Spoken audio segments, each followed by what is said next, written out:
जिन जिन सीटों पर ये उपचुनाव होने हैं, खास तौर पर जो बहुत कई ऐसी सीटें हैं ओम पांडे जिन पर सबकी निगाहें टिकी हुई हैं। हमने देखा कि खुद मुख्यमंत्री योगी आदित्यनाथ कई जगहों पर गए थे, उन्होंने प्रचार तक किया था। तो क्या समीकरण आपको इस बार नजर आ रही हैं?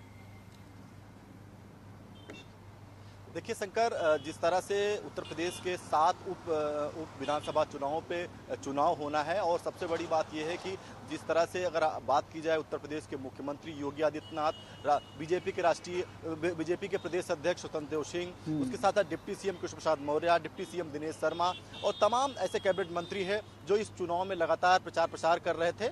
और आज प्रचार प्रसार का अंतिम दिन है, 6 बजे जो है प्रचार प्रसार पूरी तरह बंद कर दिया जाएगा। अगर हम सुरक्षा की बात करें तो तमाम जो सुरक्षा की बात करें तो उत्तर प्रदेश में तमाम पुलिस बल तैनात कर दिया जाएगा, और उसके साथ साथ जो धूम्रपान यानी दारू और अन्य जो दुकानें होती हैं उन पर पूरी तरह प्रतिबंध लगा दिया जाएगा।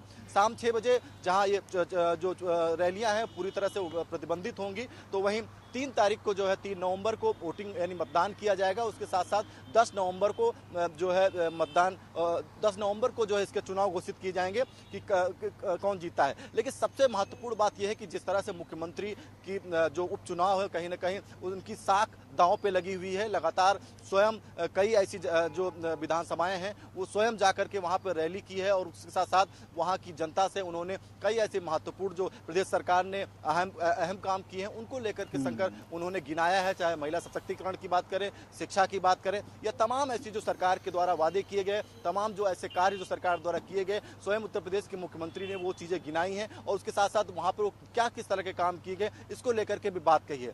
दूसरी तरफ सबसे बड़ी बात यह है कि जिस तरह से अगर हम विपक्ष की बात करते हैं तो विपक्ष भी इस बात को, इस चुनाव को कहीं ना कहीं सेमीफाइनल के तौर पर जरूर देख रहा है, और विपक्ष का साफ तौर से यह भी आरोप है और उनका साफ तौर से यह कहना है कि ये चुनाव 2022 के लिए कहीं ना कहीं सेमीफाइनल है। तो अब सबसे महत्वपूर्ण बात यह है, एक तरफ जहां उत्तर प्रदेश के मुख्यमंत्री और भारतीय जनता पार्टी के प्रदेश अध्यक्ष, तमाम वो कैबिनेट मंत्री इस चुनाव पे लगातार वो रैलियां कर रहे थे, लगातार सरकार की तमाम जो योजनाएं हैं वो गिना रहे थे। विपक्ष लगातार इस बात को कह रहा है कि ये सेमीफाइनल है। तो अब सबसे बड़ी बात यह होगी कि उपचुनाव क्या किस तरफ दिशा मोड़ते हैं, ये एक अहम कड़ी रहेगी। और 10 नवंबर को इसके रिजल्ट आने हैं।